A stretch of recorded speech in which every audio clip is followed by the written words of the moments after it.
months than my predecessor did during the entirety of the Biden administration. Those are real results, and the credit is to the men and women at the FBI.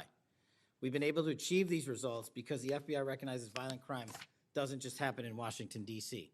That's why one of my first decisions as a director was to get the people, the Bureau's professional staff, out to the field. And we've done that with great speed. And every single one of your districts and states has received a plus-up of FBI personnel, agents, and special operators to the tune of almost 1,000. We did that because crime had unexpectedly and unacceptably exploded across the country.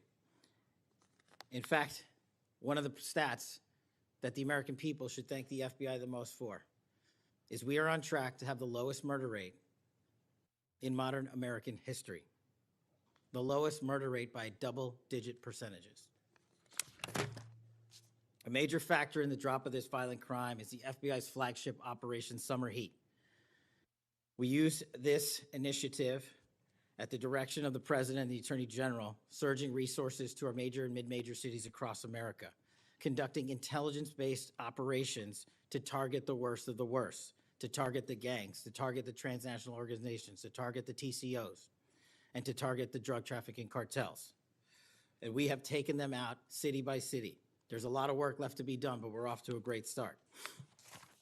Just ask the citizens of Seattle, Miami, Memphis, Charlotte, Chicago, and so many more places. Specifically in New Orleans and Nashville alone, there has been an increase in the number of violent crime arrests by an average of 250% for each of those cities. And there has been a drastic reduction in crime across the board in mid-major cities across this country, thanks to the men and women of the FBI. How are we doing that? We are attacking the drug epidemic. We've seized nearly 1,000 kilograms of meth and cocaine off the streets of America. We've taken over 1,600 kilograms of fentanyl off the streets. Maybe one of the greatest achievements we have this year, 1,600 kilograms of fentanyl. That's a 25% increase from the same time last year. To put things in perspective, that's enough fentanyl to kill a third of the American populace, 115 million Americans. We're also going after the companies that manufacture these precursors overseas in places like mainland China and their cutting agents. In fact, this month in Cincinnati, we announced groundbreaking charges aimed at the individuals and businesses responsible for flooding these opioids and their precursors and cutting agents into the streets of America.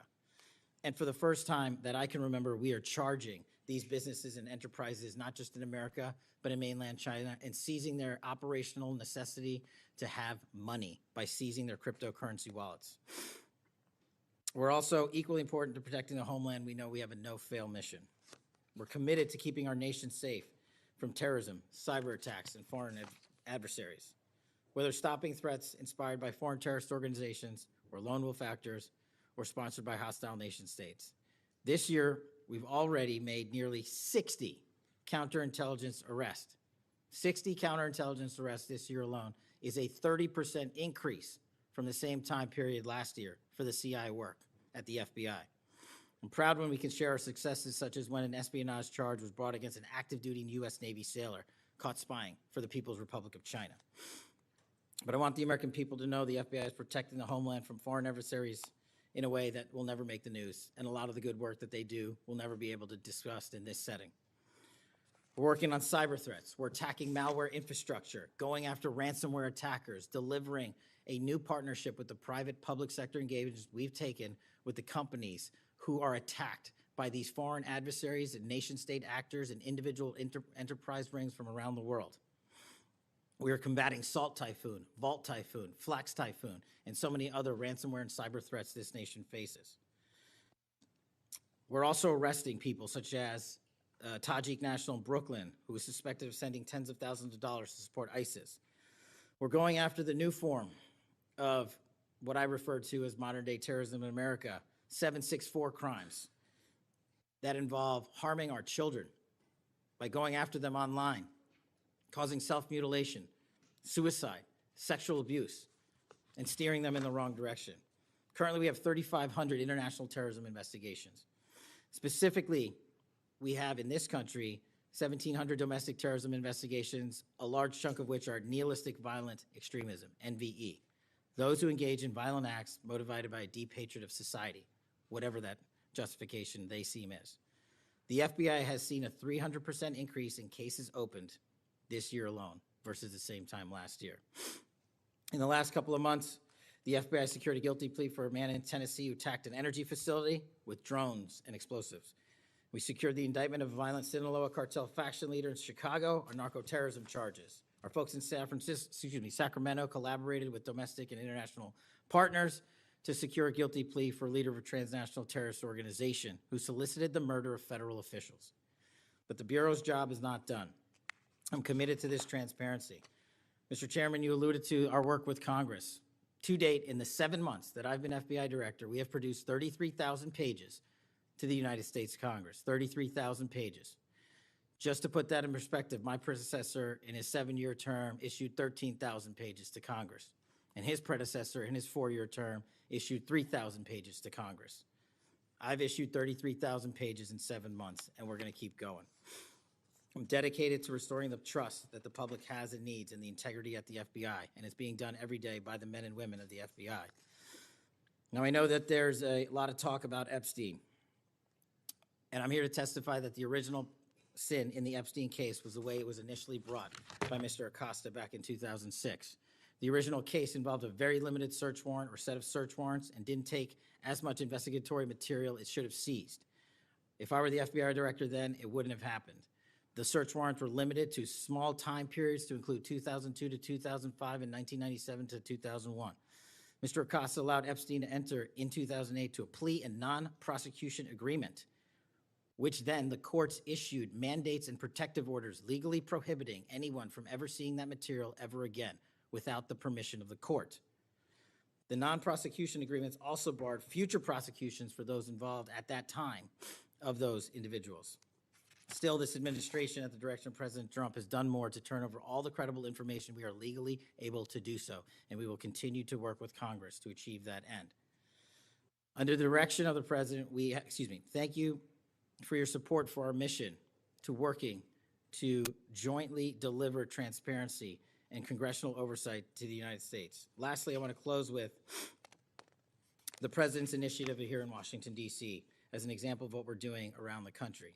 And I think our next city is Memphis. 21,000 arrests in D.C. with our federal partners, a huge decrease in violent crime, 60% decrease in gun crimes in Washington, D.C. in the last month, 74% decrease in carjackings in Washington, D.C. in the last month, 53% decrease in homicides in Washington, D.C.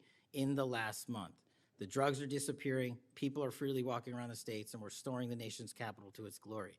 That work is through the interagency process that the FBI is proud to be a part of, and the initiative spearheaded by President Trump and the Attorney General. And perhaps most notably for investigations in Washington itself, it was the intelligence that the FBI gathered through our source network here in D.C. that helped us identify the suspects in the horrific murder of the D.C. intern Eric Tarpinian. We're proud to be a part of that investigation. We're proud to put the resources to bear of the FBI. And in closing, Mr. Chairman and members of the committee and Ranking Member Durbin, I'm honored to be the 9th director of the FBI. I'm not going anywhere. If you want to criticize my 16 years of service, please bring it on. Over to you.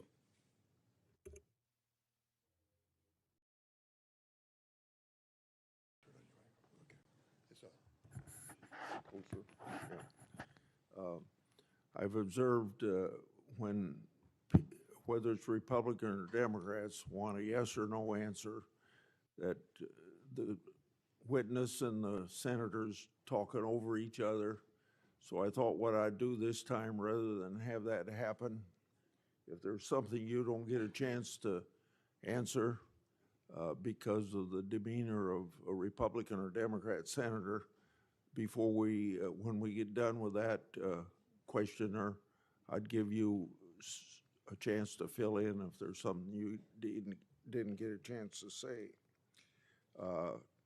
Since 2019, I've sought greater transparency about Jeffrey Epstein and the government handling of the matter. I've continued to investigate during this Congress. Director Patel, was Jeffrey Epstein an intelligence asset for the United States government or the foreign government? And if so, which agencies or governments? Mr. Chairman, I can only speak to the FBI as the director of the FBI, and Mr. Epstein was not a source for the FBI. Would you commit to providing my office with all classified, non-classified records relating to the Epstein matter? I will commit to providing all records I'm legally permitted to do so under the court orders.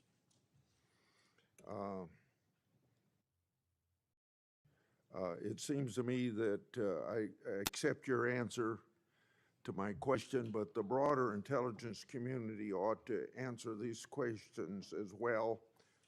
Victims deserve an answer. Regarding the initial FBI 1023 document that I made public last Congress, that document mentioned 1, text messages, 2, audio recordings, and 3, financial records that allegedly proved a bribery scheme with the Biden family and foreign interests. Regarding those records, did the Ray FBI make any effort to determine whether they existed? Did the Ray FBI make any effort to obtain those records? Not to my knowledge, Mr. Chairman. Since this matter hasn't been fully investigated, the FBI has an obligation to the public to do exactly that and figure out why it wasn't investigated. Next question. I've done a lot of oversight relating to sexual misconduct by the FBI agents. In fact, I believe this is something I discussed with Ray, one of his appearances before this committee. According to the FBI Inspection Division, it opened nearly 300 investigations based on sexual misconduct referrals between 2017 and 2024. According to whistleblowers, the Biden-Ray FBI totally dropped the ball on this question. One credible accusation of sexual misconduct is too many, of course. Are you committed to reviewing the Bureau's policies to ensure responsible responses to credible allegations of misconduct, that they're swift and adequately protect victims? Yes, Mr. Chairman. Relating to a similar subject, during child crimes and sexual misconduct related investigations, are any private sector companies less than cooperative with you? What improvements in information sharing need to be made to catch those criminals? Mr. Chairman, we can always do better with our private sector companies. I've reached out to the leaders of most of them, asking them to provide more material so that we can be responsive and take legal action and protect the youth of this country. I'm happy to discuss, possible legislation that we can do to allow for these companies to continue. Yeah. Say, maybe 1 inch up on the microphone. Sorry. Not, I think you're close enough, but I think it's just a little bit lower. When you raise your head, it's difficult to hear. Director Patel, since 2021, I've raised concerns about the Biden administration failure to properly vet Afghan evacuees. Director Gabbard informed my office that as of August 2022, approximately 1,600 evacuees located in the United States had ties to terrorism and other derogatory information. That's why I and many others have opposed bills giving blanket approval. Are you aware of what steps your predecessor took to investigate these evacuees?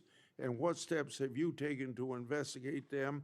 And what, if any, national security concerns still exist? Mr. Chairman, I can't speak to the steps my predecessor took, but I will make sure we do a sweeping review and get back to you on that. As far as the Afghan refugees and evacuees, as during my tenure, we are going through the databases to make sure that no known or suspected terrorists enter this country to harm our nation. And also, as my resolve as FBI director, one of the first acts we undertook was a manhunt of one of the Abbey Gate bombers and leaders in that crime spree that killed 13 brave Americans. And within 2 weeks, we caught one of the leaders of the Abbey Gate bomber and brought him to justice here in 2 weeks from Pakistan. And so my commitment to you on Afghanistan in all matters is complete and without border. Through my and other investigations, we found that the Biden administration lost thousands of undocumented children. We never heard a peep from senators wanting to help find them, even after I invited them to do so. In September 2025, the Trump Health and Human Services announced the creation of an interagency crime coordinator cell to find these and other missing children. That interagency group reportedly includes your agency. What resources and personnel have the FBI assigned to this new interagency effort, and what steps have the FBI taken to assist in locating missing children that the incompetent Biden administration lost? Protecting our youth is maybe the top priority for the FBI. As it specifically relates to your question, Mr. Chairman, as I stated, we've surged resources not just to this cell, but across the nation to our FBI's field office to locate children who have been trafficked, who have been victims of sexual abuse. And we have located 4,700 children in the 7 months since I've been FBI director. And that is a 35% increase from the same time period last year. And we're not stopping, and we're committed to doing that work on our tribal lands as well. And we are finding victims of child trafficking and child abuse every county and every district, and we're not going to stop. Okay. As I mentioned during my opening, I'm releasing documents with Senator Johnson about Arctic frost. Specifically, the documents show its scope expanded to include 92 Republican organizations. From evidence that I've seen, it looks to me like another political hit job against Republicans. What steps has the FBI taken to make sure improperly predicated investigations and weaponizations like this don't happen again? The simple answer, Mr. Chairman, is the FBI will only bring cases that are based in fact and law and have a legal basis to do so. And anyone that does otherwise will not be employed at the FBI. We are doing a prospective and retrospective analyses of individuals who may have weaponized the department and the agency. And as I've committed to you during my confirmation hearing and my conversations with you, this FBI will not be weaponized anymore in either side of the aisle. In June of this year, I raised concerns about the FBI's use of restricted access and prohibited access systems. According to the FBI, quote, when search teams that exist in a prohibited access status cases are searched in Sentinel, the particular search will receive a false negative Sentinel search response, end of quote. Clearly, this is not only affects FBI agents, it impacts congressional requests and court cases, and the Biden administration used it to thwart oversight. How are you ensuring that restricted access and prohibited access files are produced to Congress during court cases? And have you identified any Biden family records in restricted and prohibited status? As I've committed to you with my transparency initiative, whether it's restrictive or prohibited, every single thing we can legally provide to Congress, we will. We've also restructured how these restrictive and prohibited cases are labeled and provided access to more people in the chain of command so that more people have knowledge of what these restricted and prohibited cases are, including myself and the deputy. Do you commit to providing any records that are available? I do, sir. You publicly said that your team, quote, found a room that Comey and others hid from the world in the Hoover building full of documents and computer hard drives no one had ever seen or heard of. That's a quote from you. I've received a whistleblower disclosure that the room contained some information kept outside the FBI record keeping. I also have been informed via a whistleblower disclosure that the room included materials related to Special Counsel Mueller, former Director James Comey, and other documents maintained outside of the FBI. Has the FBI now reviewed and analyzed those records? Has the FBI properly recorded the documents? And these records are clearly responsive to my as well as my colleagues' congressional requests, what steps have you taken to ensure all responsive records are produced to Congress? Has to be my last question. What's supposed to happen is leadership at the FBI is supposed to, pursuant to the Records Act, correctly store these records at our Information Management Division, IMD. In this room, we found a plethora of hard drives, computers, hard documents, soft documents that were not so recorded, a voluminous amount of information. So we are continuously processing that information. So A, we subscribe to the Records Act and commit that those records will be kept permanently at the FBI. 2, we are reviewing those materials. A lot of those materials are related to ongoing investigations. And 3, we are on a rolling basis providing Congress the documents that we can, and we will continue to do so. Okay, thank you very much, Senator Durbin. Thank you, Mr. Chairman. Director Patel, in addition to the extensive purge of nonpartisan career FBI official reports indicate that dozens of remaining officials have been subjected to polygraph exams to test their loyalty. My understanding is that approximately 40 officials have been asked to sit for a polygraph during your administration, and several have been asked whether they have ever made negative comments about you. Director Patel, FBI agents pledge their loyalty to the Constitution of the United States, not you personally. What is the basis for requiring polygraph exams of your workforce and asking them if they've made negative comments about you?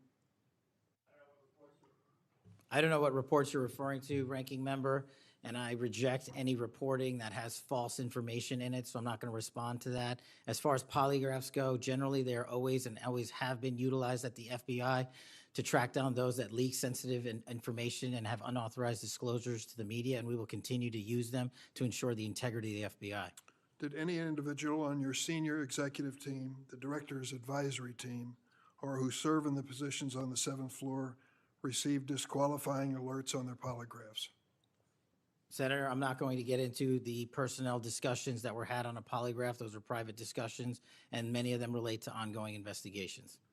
Did you or Attorney General Bondi provide any individual with a waiver so they could remain employed after they received disqualifying alerts on their polygraphs? I'll have to get back to you. You don't remember that? No, sir. My priority is protecting the American public, not getting into the weeds of polygraphs. And to have a decent memory when you come before a committee. I'm happy to talk about all the good work the men and women of the FBI are doing, including provided the lowest crime rate in American history. If you want to talk about how to protect the citizens, Chicago has seen a 30% reduction in its murder rate because of the men and women of the FBI. You take credit for that? I'll happily do that. You The take interagency partners and the men and women of the Chicago PD have never been more include powerful. local law enforcement, please. Have you ever seen my testimony across this country where I always lead with our interagency partnerships with state and local law enforcement? It is the pillar of what I am doing. And on the 7th floor, for the first time in FBI history, I have installed police officers and sheriffs right on my 7th floor to report to us every day what's going around the country on the street level, because that is a priority of the FBI and is the only way we are going to work.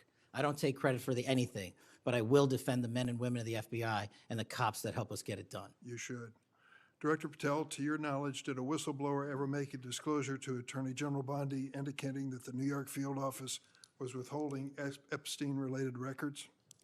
I'm not familiar with that whistleblower. You know that there was such a whistleblower? I'm not familiar with that whistleblower. In response to the blowback she received, Attorney General Bondi also pushed the FBI to review approximately 100,000 Epstein-related records on an arbitrarily short deadline in March, and the FBI was directed to flag any documents that mentioned President Trump. Nothing came of that review until July, when DOJ and FBI released an unsigned memorandum stating there is no incriminating client list. Why was this July 7th memorandum unsigned? Would you prefer I've used AutoPen? Well, why was it unsigned? The memorandum had the insignia of the Department of Justice and the Federal Bureau of Investigation.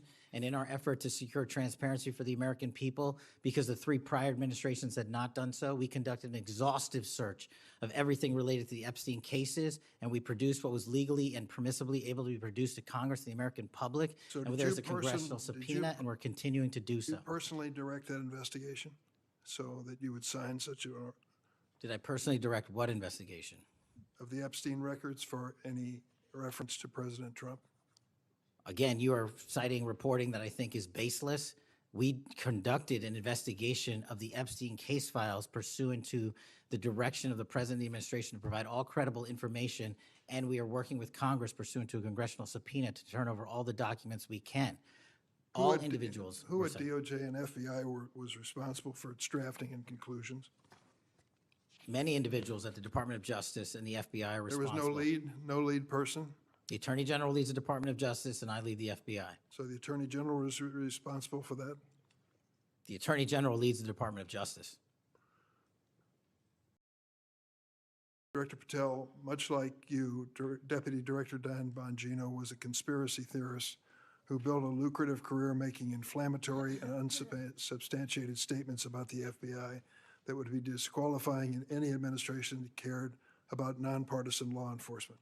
For instance, Mr. Bongino called the placement of pipe bombs outside the DNC and RNC headquarters on January 6, quote, an inside job, and went on to say this was a setup.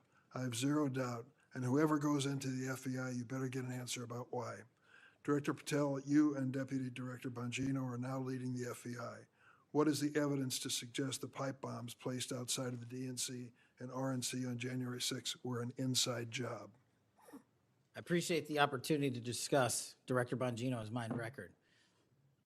So many on this committee and the media jettison our 31 years of public service Can prior you to answer taking. the question, sir? I'm answering the question. You're questioning the integrity of the Deputy Director of the Asking FBI you and mine. if you found And any I'm going to evidence. answer the question. I'm The pipe asking- bomb investigation is ongoing, and I'm not going to discuss the Ongoing? details of the pipe bomb investigation. Mr. Bongino was a Secret Service agent for 15 years, a police officer for 5. I served this country in multiple administrations for 16 years. We were also private citizens, and we are now back in government service. And what we have the ability to do is set aside our personal beliefs to deliver the mission of justice for this country, and we're doing it day in and day out. And I find it disgusting that everyone and anyone would jettison our 31 years of combined experience that is now at the helm of the FBI, delivering historic results at historic speeds for the American people. So you have no evidence? I got a lot of evidence, and I'll give it to you when I can. Yeah, I'm looking forward to it. There's a New York Times story this morning about Chris Meyer. As I understand it, he was your personal pilot, at least for some period of time. Mr. Meyer has quite a record himself. Flew over 350 hours as an Air Force pilot on 3 aircraft types in Afghanistan. Mr. Jardina, another former FBI agent, a 1999 graduate of U.S. Naval Academy, commanded 100 Marines in combat during the 2003 invasion of Iraq, participated in several firefights, followed up with 2011 deployment as reservist to Afghanistan, where he interrogated senior Taliban officials.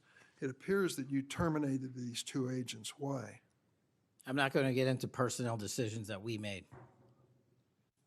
So you're not accountable for your decisions to take people who served our country so admirably and terminate them without any cause? That's a one-sided story. Anyone that has been terminated from the tell FBI, tell generally your side of speaking, the story. failed to meet the needs of the FBI and uphold their constitutional duties, and you providing a one-sided story from your perch is absolutely disgraceful because the men and women of the FBI deserve better. And your attack on the current leadership of the men and women of the FBI is equally disgraceful because now you're attacking the leaders that are our brave SACs in the Let me tell you field what's who are disgraceful. doing the job that this Disgraceful. country needs. It's And we disgraceful. will continue to do it. Excuse me, it's disgraceful when Mr. Meyer and Mr. Jardina, who served our country so well, are terminated apparently because of the rants of a broadcaster. That is all your it- opinion. It is not a fact. Well, it's certainly my opinion I can back up with fact. Let me ask you to explain the situation in Baltimore, if you will. Did you read the story about the termination of the project in Baltimore? Which story? 764 Group? Sorry. Which story? 764 Group, the Baltimore agents were investigating. Are you familiar with that? No, sir. Well, I'm not going to go into detail. It would take too long to do it. But apparently that this group, 764, a nihilistic, violent extremist group, seeks to blackmail children to perform vile acts on a camera under investigation by Baltimore, which was terminated by you. I'd like you to respond in writing, if you will, as to the circumstances of that termination. Sure. Our operations against NVEs, as you're referring to, has been historically high, and we've taken down multiple NVE rings, including 764 rings, who are harming children and causing them to be mutilated and Last commit question, suicide. can you explain why you are eliminating the requirements for a college degree for your agents? I appreciate the opportunity to address that. You said in your opening statement, we are reducing the training requirements at Quantico. We are not, we are expanding them. You are referring to an 1811 crossover program because I believe the men and women of places like the DEA, the ATF, and the Marshal Service and the Secret Service who want to work at the FBI should deserve that opportunity in a shortened bridged program, which we provided. We are also keeping the 18-week BFTC as is traditionally being held at the FBI. So we're not reducing any requirements. We are increasing those that we bring into the Did you FBI. change any of the requirements on college degrees? We are allowing police officers who have served for a number of years to come into the FBI who did not obtain the requisite college degree to apply to be federal agents because we feel they have the street level experience we need to conduct this mission. I yield, Mr. Chairman. I have to respond to this business about you not treating employees properly because I served under the previous administration when Democrats willingly turned a blind eye to Biden administration retaliation against my whistleblowers. They didn't get due process when their careers and lives were upended. I'm talking about people like Dina Perkins, Jeffrey Veltri, Timothy Dunnan were removed from their positions. Several whistleblowers were reported that they targeted FBI employees for their political beliefs by suspending and revoking security clearances. One FBI whistleblower said that Perkins, Vetri, Dunnan, and other FBI leaderships were, quote, responsible for what happened to me and my family, ensuring that they no longer work at the FBI isn't retribution, it's responsible leadership. Another whistleblower that is a registered Democrat said they spoke out against abuses in security clearances processes committed by FBI senior leaders, particularly Veltri and Perkins. Then Perkins and Dunnan suspended their security clearances and put them in unpaid leave. I'm going to put some more examples like this in the record so I don't take up a lot of time for my colleagues. Senator Graham. Thanks, Senator Graham. Welcome to the committee. The numbers sort of speak for themselves. You've done a lot in a small period of time. So all those folks out there making this happen, thank them for me. Well, sir. As to how to be an FBI agent, you've made a decision that local law enforcement folks, people who've served in law enforcement without a college degree are able to apply now. Is that correct? Yes, sir. Makes sense to me. So experience out in the field might be as valuable as a college degree, believe it or not. Venezuela. We're blowing boats out of the water in the Caribbean because they're connected to international narco-terrorist groups. Is that correct? Yes, that mission is being led by the Department of Defense, sir. Okay. What legal authority do we have to do that? Sir, I would defer the questions on legal authority to the Attorney General and the department. Fair enough. Do you believe that Maduro runs a narco-terrorism state in Venezuela based on?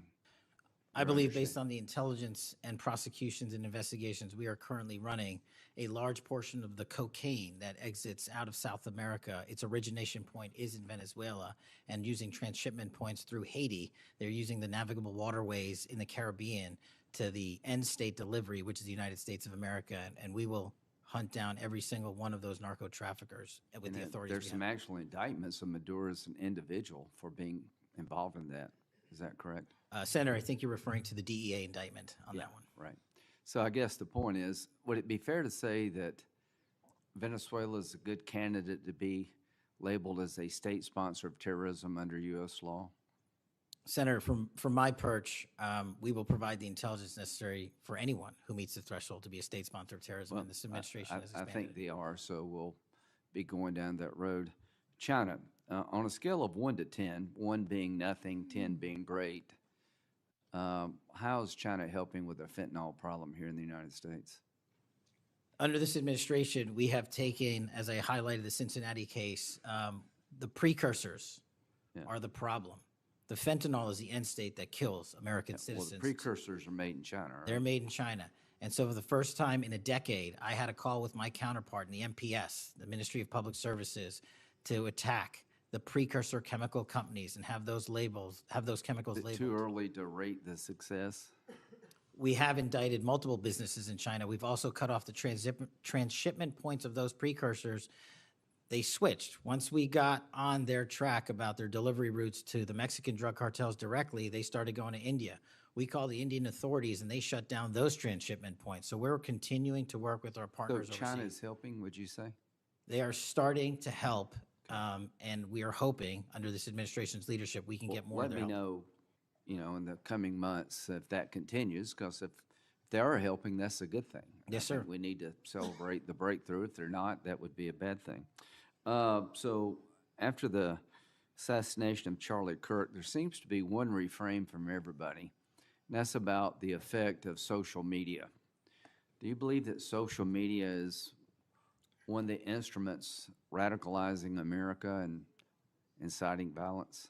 Well, it's not, my belief is based on the data, and the data shows that social media is wildly out of control when it comes to You're radicalizing. dead right. So what did you just say? This guy's the FBI director. He says that social media is wildly out of control. Now, free speech, we all agree with that, but you can't yell fire in the theater, right? Yes, sir. Free speech doesn't allow you to go online and groom a child for sexual, No, it does not. okay? Free speech doesn't allow you to go on the internet and basically incite somebody to kill another person, right? Absolutely not. So if it's illegal offline, it should be illegal online, agreed? Whatever the law is. Yes, sir. We Just had a- because you're online doesn't give you a get out of jail free card. No, sir. So if a parent is worried about a child being bullied on a website, what rights do they have under U.S. law? We have to balance the rights, as you said, Senator, of free speech versus those that encroach Is there upon any violence. law that can shut down one of these sites for bullying children or allowing sexual predators on the site? We are able to attack certain sites on the dark web. When it comes to the open internet infrastructure system, we have to reach a threshold to attack a company's position that only subscribes to violence. Can the parents sue that company? They can.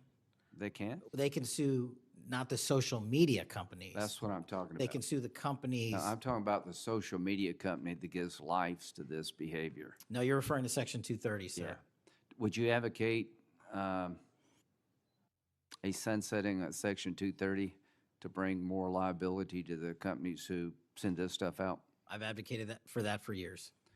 All right, we need to do this, folks. These companies are taking content that it makes you sick, that could get you killed, get you poisoned, and there's nothing we can do about it under our law. A person can do about it because of Section 230. So if your child is being sexually groomed online or bullied online, and you go to the social media company and ask them to take it down, they refuse, you have like zero rights. How many images of sexually exploited children are purveyed every year on social media sites? The number is astronomical, and Senator, if I can just add one step to that analysis. Please. It's not just what's on social media that is quote-unquote real. It's the introduction of artificial intelligence and Right. generative AI that is creating even more child sexually abused material and even more sexually violent acts online and mimicking people. Would you say that the way social media is structured today, really no accountability, 36 million images in 2023 of sexually exploited children, that this is a public health hazard? It is. Would you say that it's a mental health problem, particularly for younger people? It absolutely is. Do you agree that some of these sites are designed to be addictive? I think not only are some of these sites designed to be addictive, unfortunately, the reality is some of these sites are designed to generate income, and many people are generating income based on this illegal trade. Do you think it's now time for America to deal with this problem? I'm all in. I have been all in, and I'm happy to work with Congress to do so. Well, I tell you what, having the FBI director all in is great news for me, and I hope the committee will respond and that we'll be all in, trying to fix a problem that I think is doing a lot of damage to our country. When it comes to John Bolton, was there new evidence involved in the raid on his home? Sir, that investigation is very much ongoing. As you know, there was a raid of his house pursuant to a legal Was there a search warrant obtained to go in? Absolutely, sir. Okay. All right. We're looking to have that search warrant unsealed Okay. at the Yeah, appropriate I time. think that would be good, quite frankly. In December 2023, Director Wray said he sees blinking lights everywhere regarding to foreign terrorist threats against our homeland. How would you characterize the state of threats to our homeland by foreign terrorist groups? Foreign terrorist organizations have adapted and started utilizing online platforms, and so has the FBI. And so while they are adapting and expanding how they harm our country, we have as well. They have not stopped. There's been a resurgence in places like West Africa and elsewhere of foreign terrorist organizations, and also the newly emboldened drug trafficking organizations in Mexico. It's going to take a whole of government approach to get. Does to- Hezbollah fall within that group? Yes, sir. So Hezbollah is involved in not only terrorism, but narco-terrorism? Yes, sir. So do you consider Hezbollah a threat to the United States? Absolutely. All right, finally, do you have enough people Sorry. to do all this? Do you need more people? You're involved in a lot of things, and the numbers speak for themselves. You have FBI agents helping here in Washington, D.C. You have FBI agents helping in illegal immigration. That's good. You've got a chance here to tell us if you need more people. Seems to me that threat level of this country is pretty high right now. You got thousands of domestic terrorism cases. How many are being investigated? I think 3,500 off the top of my head. 3,500, okay. Anyway, it seems your plate's pretty full. I would urge you to get with your people, and if you think you need more people, now's the time to do it. It would be a shame to miss an opportunity to plus up the FBI if the threats justified it. Will you look? I will look, sir. Okay, but are you comfortable you have enough people right now? Right now, I'm comfortable with the reallocation of agents and personnel outside of Washington, D.C. and plussing up states like South Carolina in double-digit numbers, and I'll get back with my team on this one. Thank you for your service. Senator Whitehouse. Boy, is my timing good. It is very good. Director Patel, welcome. Thank you, sir. When you were here for your confirmation, we talked about your so-called enemies list. It appears to me that there have been adverse actions of various kinds taken against about 20 of the 60 people on your enemies list. You've been in office for 7 months. At that rate, you've got 14 months until you've hit all 60. Can you explain that? Again, that is an entirely inaccurate presupposition. I do not have an enemies list. You can continue to characterize it as you wish. The only actions we take, generally speaking, for personnel at the FBI are ones based on merit and qualification and your ability to uphold your constitutional duty. You fall short, you don't work there anymore. Well, there was a list. You don't like it to be called an enemies list, and it had about 60 names, and about 20 have had an adverse action. So those are, I think, pretty clear facts. Let me move on to your grand jury testimony, which we also talked about when you were here. I think you indicated that you understood that a witness in the grand jury is free to discuss afterwards whatever they told the grand jury. And you then went on to suggest, saying, I can't go into court orders granted by the DC District Chief Judge, and you want me to violate a court order. In those remarks, you fairly plainly suggested that there was a court order of some kind that somehow restricted or limited your ability to discuss your own testimony to that grand jury? Since then, that chief judge that you mentioned, Judge Boasberg, has written, and I'm quoting him here, Federal Rule of Criminal Procedure 6E allows witnesses like Patel to divulge the contents of their testimony, meaning that nothing was preventing him from doing so before the committee. Can we confirm here today that there is no court order of any kind that limits your ability as a witness before the grand jury to discuss your own testimony to that grand jury? We can confirm that pursuant to my action, that grand jury testimony has been released, the transcript.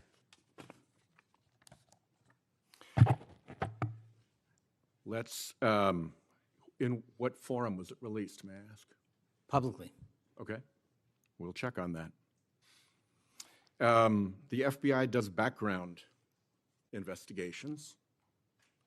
In the case of a U.S. attorney, Jeanine Pirro, it has come to light that in a civil proceeding, that Fox News executives, prior to her confirmation, called her, I'm quoting here, a reckless maniac who makes, quote, insane comments, and said, I don't trust her to be responsible, and noted her penchant for what they called random conspiracy theories on weird internet sites. My question to you is, did that turn up in her background investigation? For any background investigation, Senator, we do not discuss those publicly. And for every background investigation, when there's an adjudication, it is not made by me. It is made by the career professionals who run the inspection division and background check system. Do you know if that information was found? You see, we're an oversight body here, and there are really three possibilities here. One is that the FBI background investigation didn't find that stuff. That's worth noting because these investigations, full field background investigations, are supposed to find that stuff. That's possibility one. Possibility two is that the FBI did in fact find that information and then did not report it to the administration or to the committee.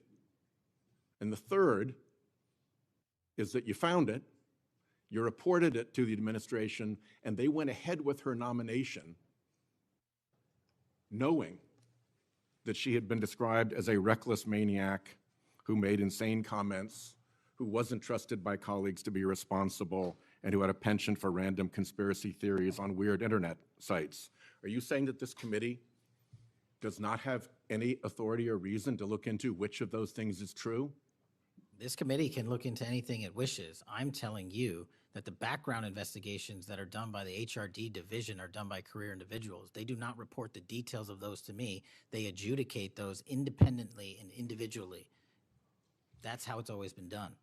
What happened to during the pause of FBI background investigations that was alleged in the complaint against you and the FBI by the FBI agents who were terminated?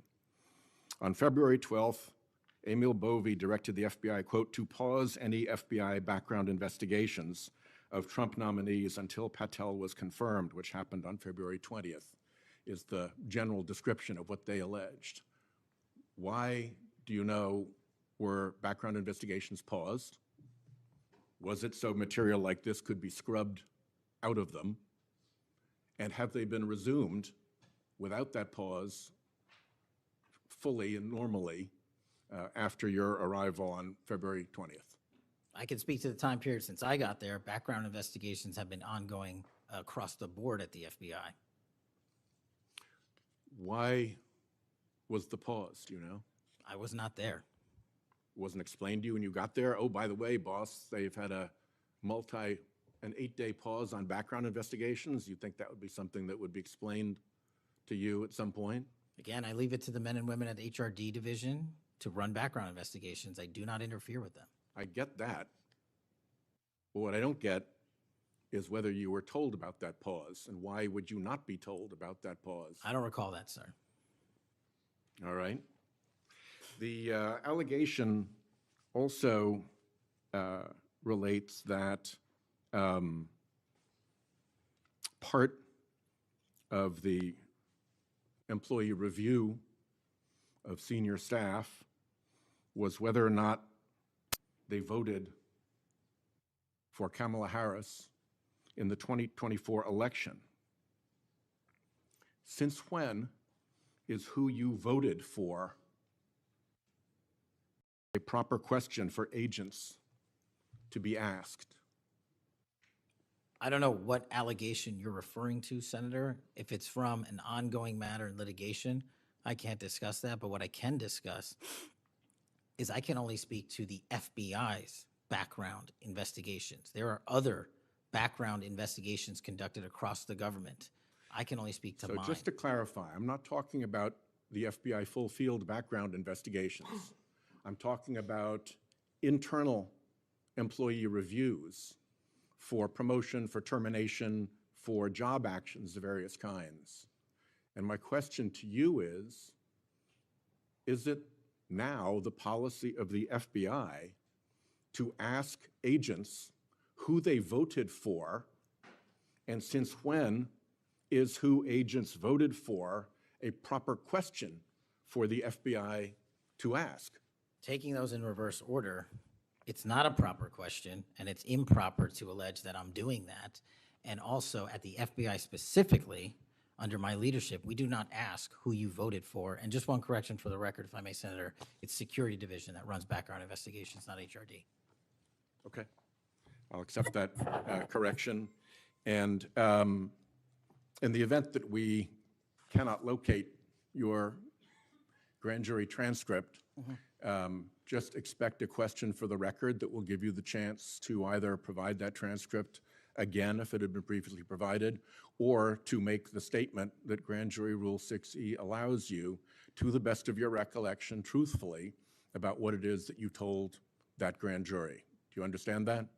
That's why I wanted the transcript released, and we'll get it to you, sir. Thank you very much. Thank you, Chairman.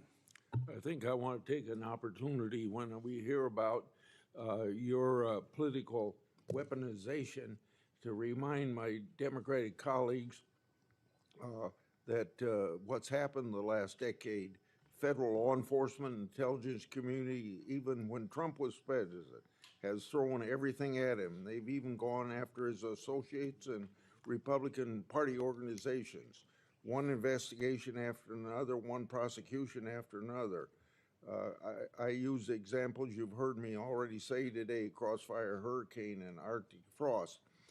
These were all built on defective foundations of political bias. And then we released the Clinton Index and the Durham Index and the FBI's failures to investigate.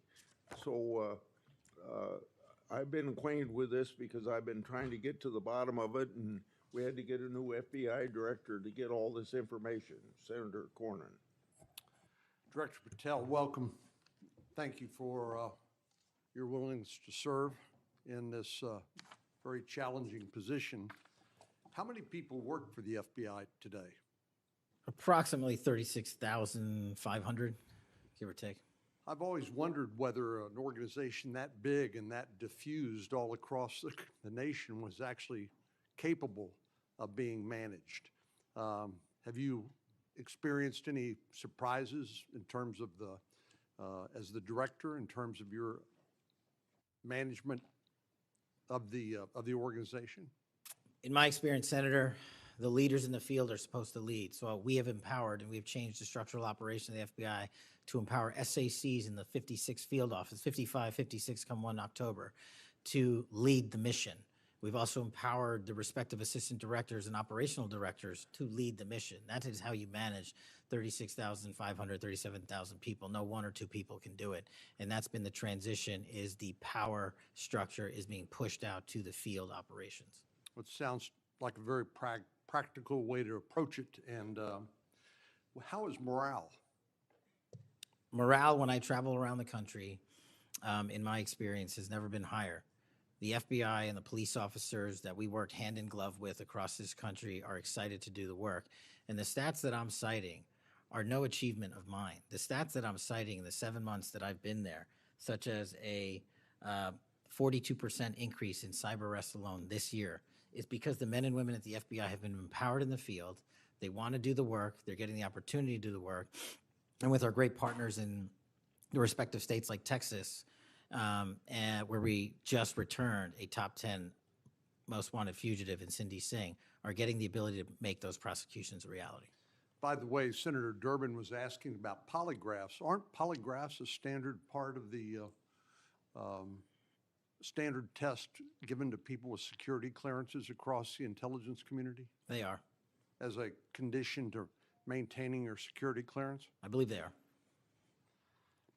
Speaking of intelligence, one of the things that I've wondered about over time is, you know, the FBI is a premier law enforcement agency in the nation, but you also have other important responsibilities in counterintelligence. And there's been different debates or people wondering whether, including me, whether that's an appropriate role for the FBI to play. And I guess the most challenging part of that is if it's not at the FBI, where would it go?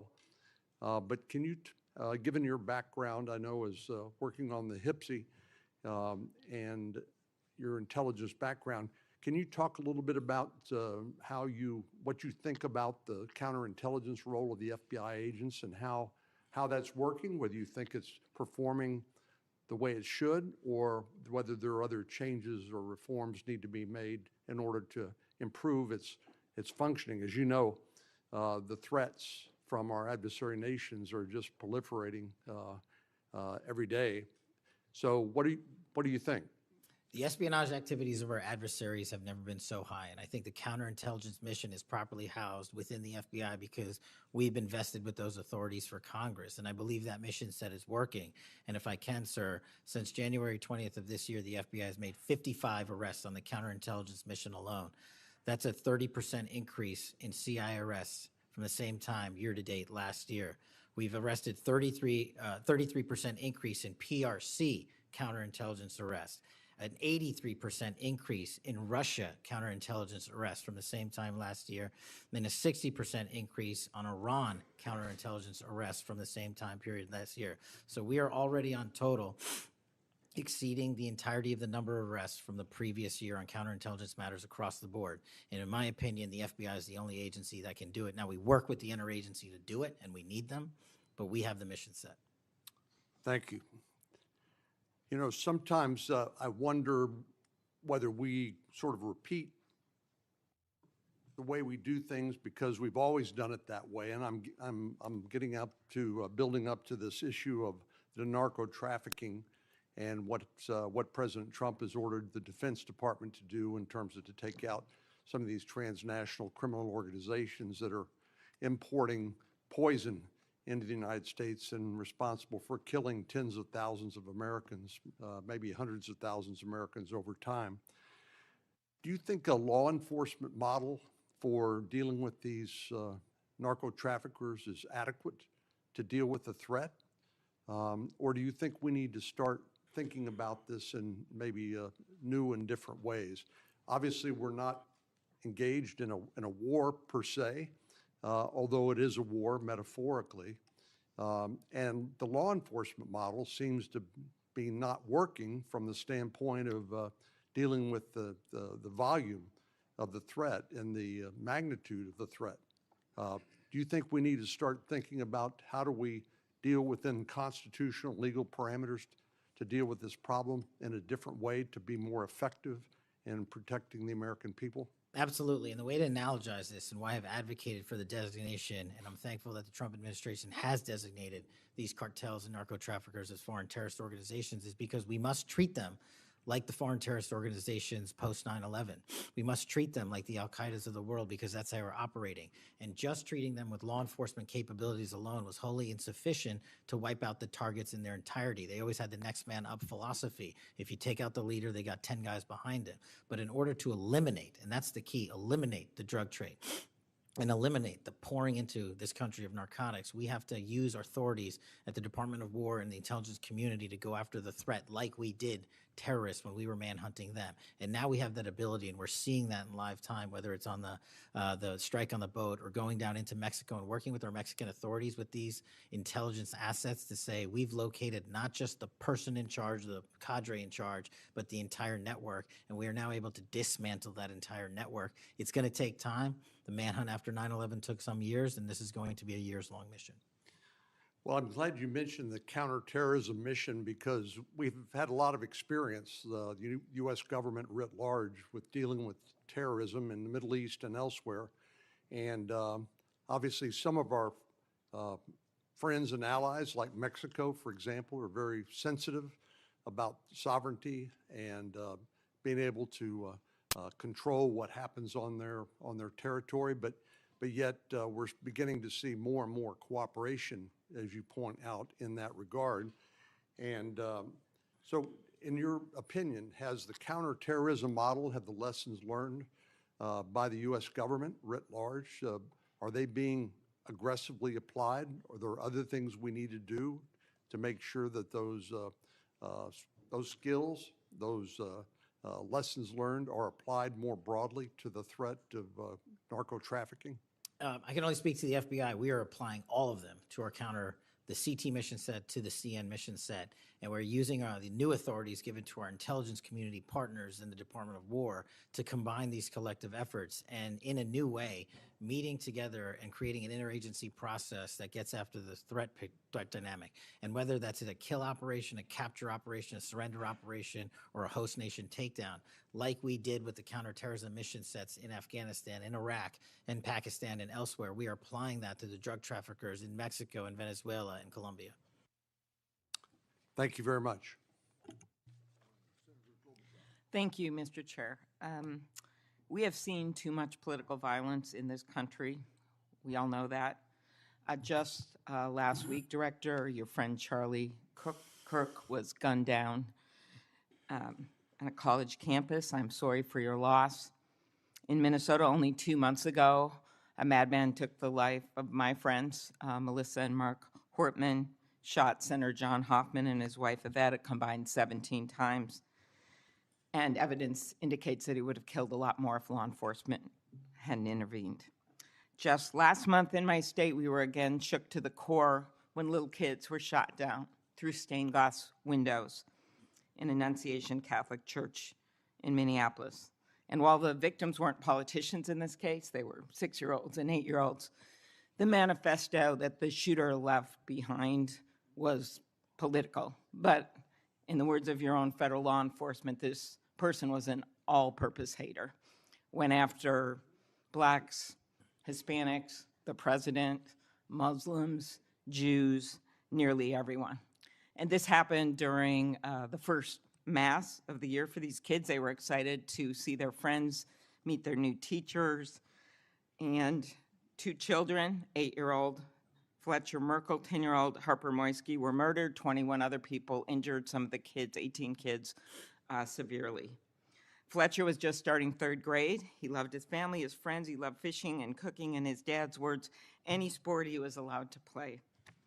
Harper, the other child, we celebrated her life this Sunday, thousands of people. Her parents described her as bright, joyful, and a deeply loved 10-year-old whose laughter, kindness, and spirit touched everyone that she knew. We've heard the words of young children who were saved because 12-year-olds laid on top of them, or a kid with disabilities who was paralyzed, whose teacher pulled him out of the wheelchair, threw him under the pew, and laid on top of him. We do thank the local FBI Director and the local U.S. Attorney's Office for their work in both of these cases, the Hortman case and this. But I did want to focus on one local law enforcement moment that I'm not sure has made with all the news going on in Minnesota. When the first 911 call, and you've heard about other places where this waited and waited, the first 911 call was made at 8:27 a.m. The first officer was on the scene just 4 minutes later, local Minneapolis police, at 8:31 a.m. The Chief O'Hara, shared with me the actual numbers. Listen to this. Over 20 people were in ambulances just 14 minutes, all of them, after the police got on the scene. 14 minutes after the first call. Tourniquets, stretchers, and they got them all to Hennepin County Medical Center or Minneapolis Children's Hospital. And I think it is worth looking at what happened there, because one of the dads whose daughter was severely injured, still in the hospital, that I met on Sunday, told me that there is absolutely no way his beautiful daughter would have survived if police hadn't been there. So it is worth looking at for all of us. So my focus on behalf of these parents, because I promised I would do this on Sunday, was just to figure out how we can do anything to stop this from happening again. So expanded background checks, ghost gun bans, every shooting is different. Raising the minimum age to purchase an assault weapon, even if we're not going to ban them, I favor banning them. But that's one idea that's out there when so many of these shootings are people who are 18, 19, 20, 21. The one at Annunciation Church was 23.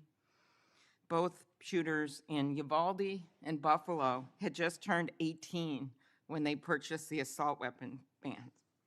I'm not saying any one of these things would prevent every single shooting, but I really ask everyone to look at these. We also need to tackle social media, and I really did appreciate Senator Graham's questions. I think we have to protect free speech and not engage in censorship. But for years, I have supported repealing Section 230, which was made when these companies were little companies starting up in garages. And I think it is one way to get at making this better environment online and preventing violence.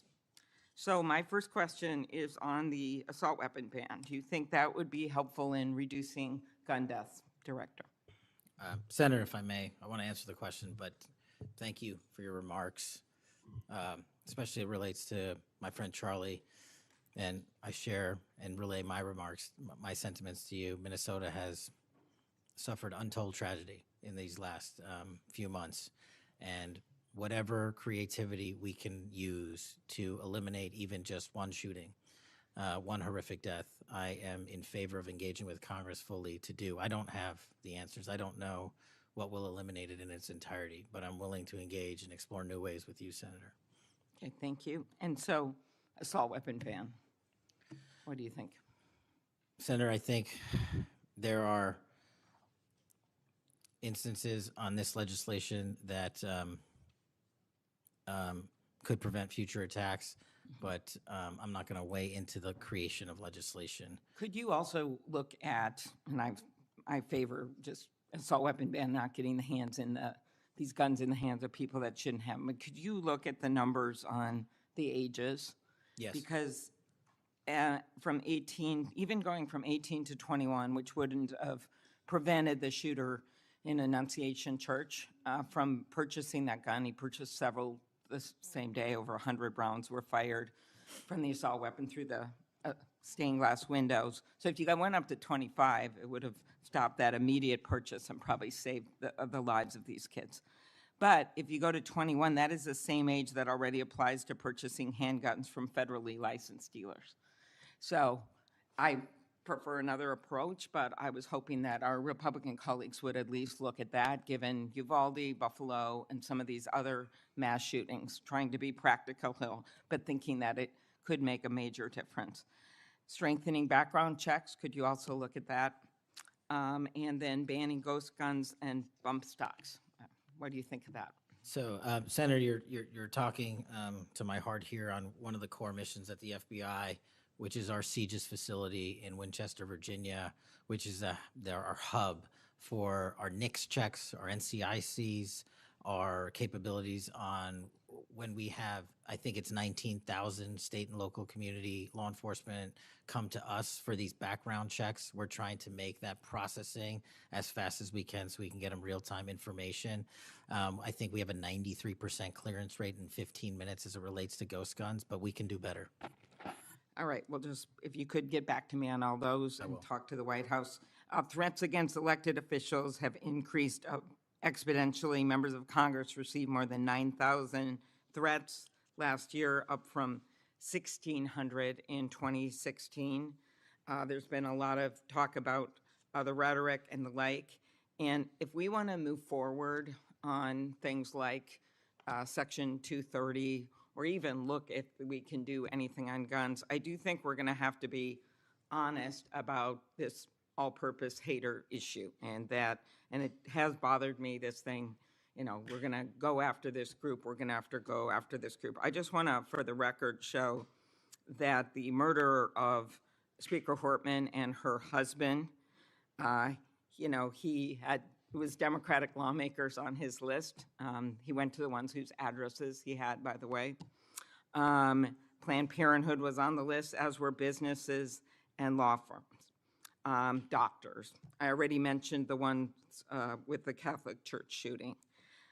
So it is not just, as the radicals on the left, what's a quote from the president, are the problems or destructive movement of left-wing extremism that Vice President Vance said.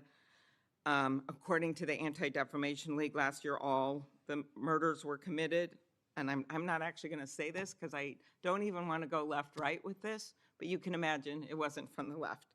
Cato Institute, conservative think tank, published a study just last week that found terrorists from the right were responsible for 6 times more deaths than people from the left.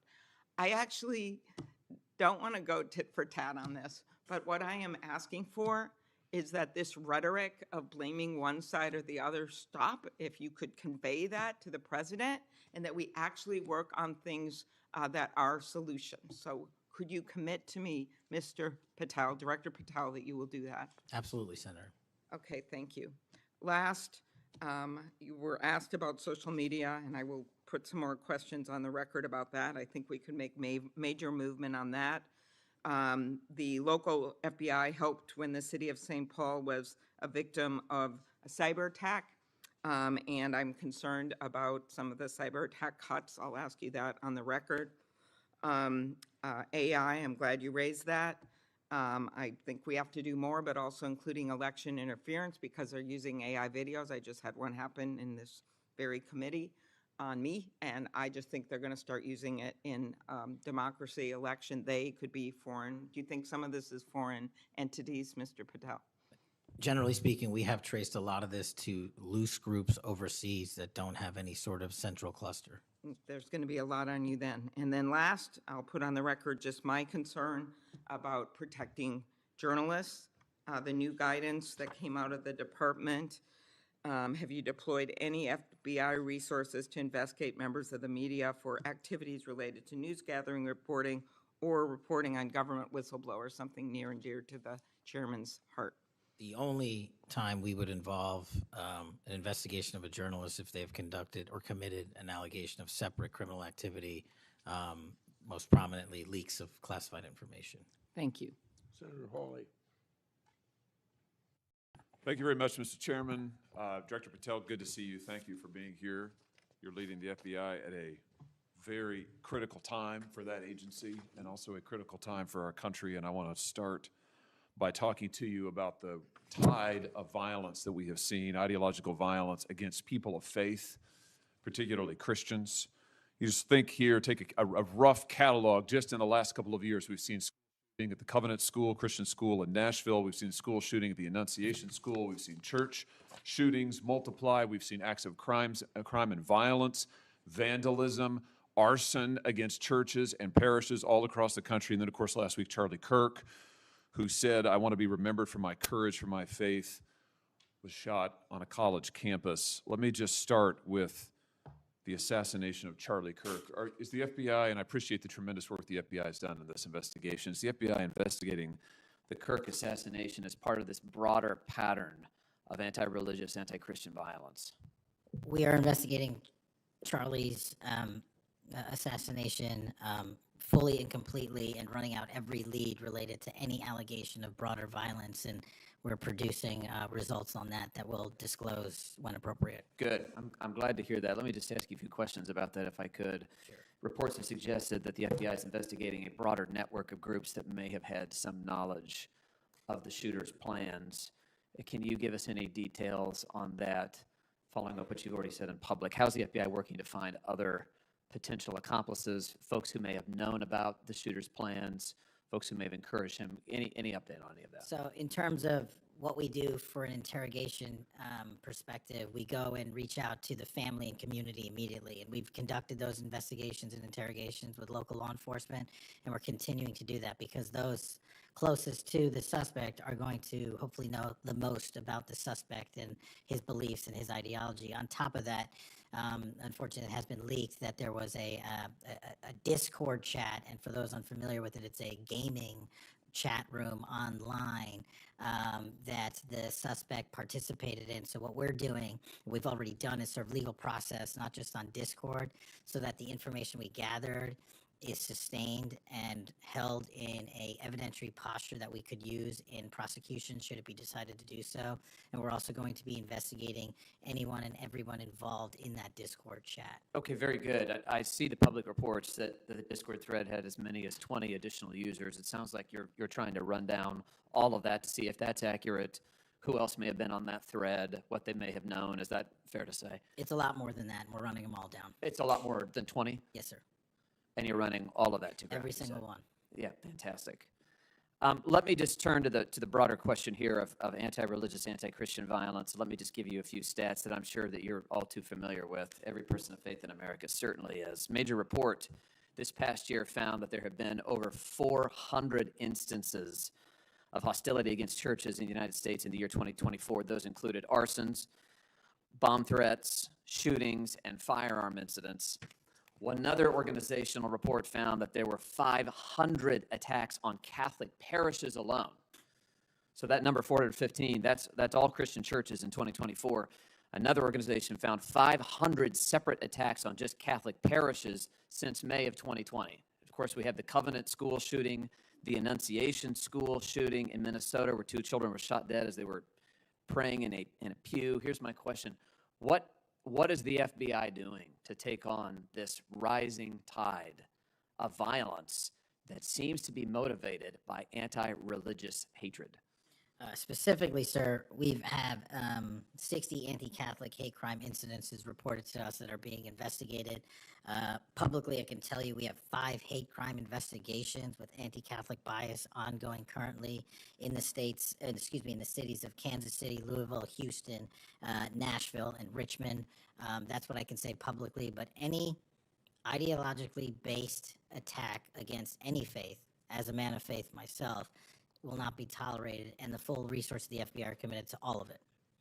Are you investigating any domestic cells that instigate or encourage or fund or in any way support attacks on churches or other houses of worship? Senator, you raise an incredibly important point that most people don't look at. I've always said we follow the money, and whether it's terrorism or attacks based on ideology or attacks on institutions of faith or people of faith, someone's paying for it, and we are reverse tracing those steps. We are not stopping at the perpetrator themselves. We are reverse engineering to hold those accountable in our investigations to who funded them and knowingly funded them, and we will bring the appropriate steps against them with our partners at DOJ. Good. I'm glad to hear that. We look forward to hearing reports on that progress. Yeah. Sorry about that. Let me just ask you this in the same vein, Director. Since the Dobbs decision, the FBI has advertised $25,000 rewards for information on attacks on abortion clinics. Will the FBI similarly offer rewards for information on attacks of houses of worship? Yes, when it is appropriate, the rewards are any reward, whether it's an attack on a house of faith or on a homicide or whatever, is determined by a group within the FBI, but we will work with them to make sure that rewards of monetary value are put out for all ideologically based attacks. Good. You just rattled off some statistics, which I was glad to hear about the number of investigations you have open, the incidents you're tracking against Christians, against houses of worship. Let me just ask you if you consider designating a senior official as a liaison to houses of worship, to Christian and other religious organizations, to publish metrics on investigations and arrests related to church attacks, church threats, vandalism, arson, etc. Will you set up a system for liaising and then reporting so that everybody can see, this committee and the public can see just how many attacks we're talking about, just what the level of threat and violence is, and what the FBI is doing to combat it? Senator, you're speaking my language. The private-public sector partnership on this specific issue, just like the other ones we've talked about, is equally transformative to finding those involved in these criminal activities. And with your assistance, I would ask you if you're able to identify someone who's an expert in that area, we will work with them. We will take their information, because as great as the FBI is, we're only as good as the information we can get, and we don't have the reach that the private sector does in some of these areas. Very good. Happy to help on that. Let me ask you about something specific to the FBI, because sadly, as you know, the FBI, when it comes to anti-religious animus, has been part of the problem before you got to this agency. And I know that you remember the infamous memo generated by the FBI that attempted to recruit informants in houses of worship, in particular in Catholic parishes. Your predecessor testified when this information, I just want to reiterate, this memo became public because of a whistleblower. It was not turned over to this committee. It was not disclosed to this committee. In fact, we were told it didn't exist, and then a whistleblower published it, showing that indeed the FBI had recruited informants, attempted to, into Catholic parishes. Your predecessor then testified, sitting right where you are today, he testified that this, I'm going to quote, was a single product by a single field office, end quote. That was a lie. Because we then had additional whistleblowers come forward and say, no, actually, multiple field offices contributed to the drafting of the report.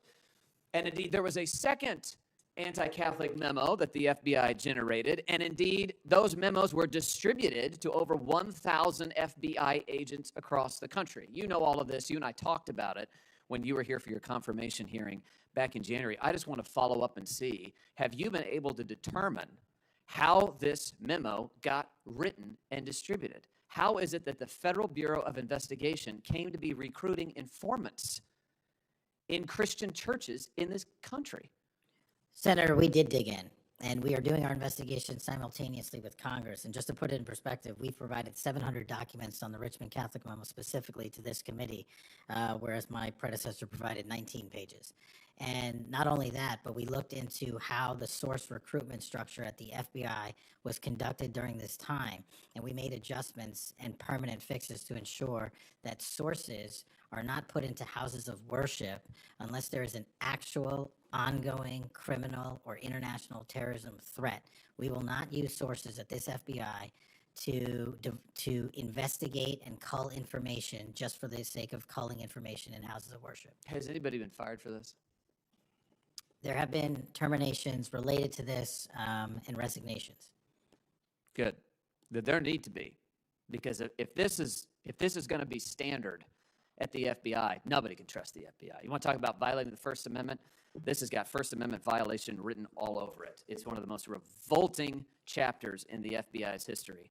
And considering what we're seeing more broadly in terms of the acts of violence against people of faith, this is absolutely got to end. The FBI has to lead the way. So I count on you to do that, Director. Let me just, in the minute or so that I have remaining, let me just shift gears and ask you about something else you said earlier. You said that protecting our youth is maybe the FBI's top priority. It's great to hear. Let me ask you about the role of AI chatbots in that, which you've talked about a little bit already today. Are you investigating any cases of AI-generated child sex abuse material? You issued a PSA earlier this year warning that synthetic child sex abuse material, that's where the AI generates it using maybe a real kid's image, but then generates sex material, sex abuse material. You warned that that was illegal under federal law. Is the FBI investigating any instances of this synthetic CSAM material generated by AI that you can speak to? We are investigating dozens of those matters because, let me just say this, as far as the FBI is concerned, generative AI that produces CSAM, child sexual abuse material, under our investigative authorities is treated as equally as if it were actual child sexual abuse material. There's no difference for me in the FBI on this. Let me just ask you one other thing in this vein. I'm sure you've seen the reporting that Meta's AI rules, their own internal guidelines, allowed their chatbots to have sensual, that's their word, sensual conversations with children.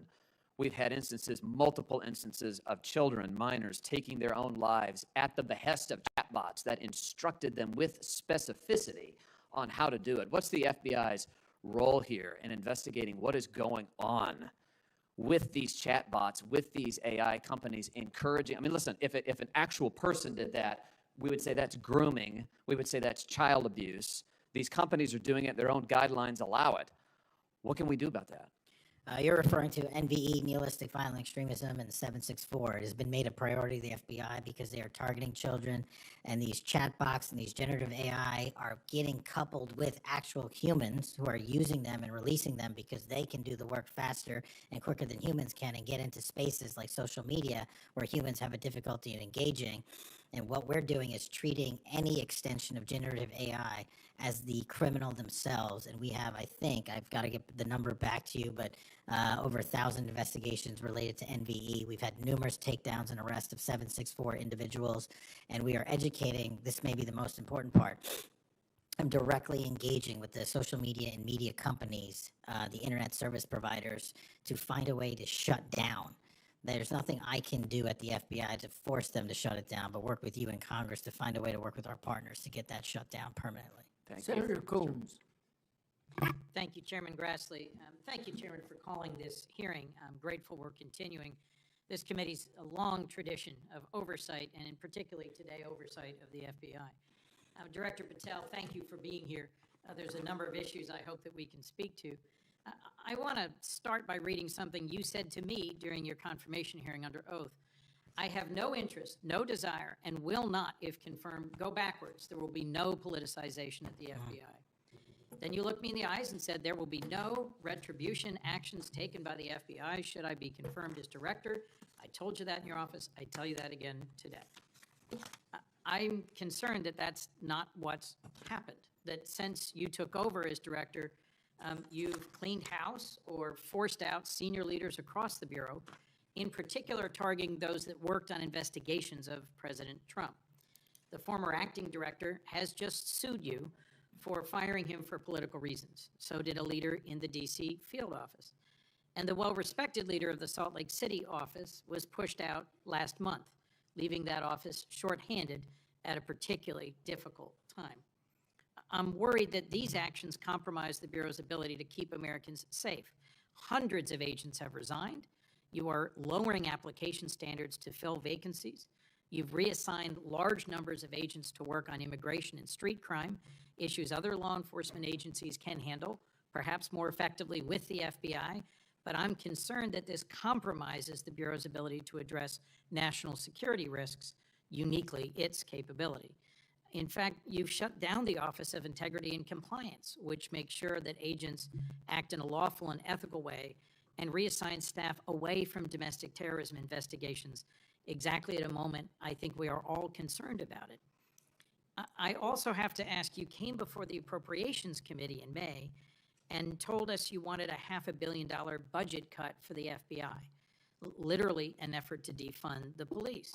I am grateful for the work of the men and women of the FBI. They've done great work this year in Delaware, partnering with the Dover Police Department to support human trafficking victims, partnering with the Middletown Police Department on armed robbery and carjacking.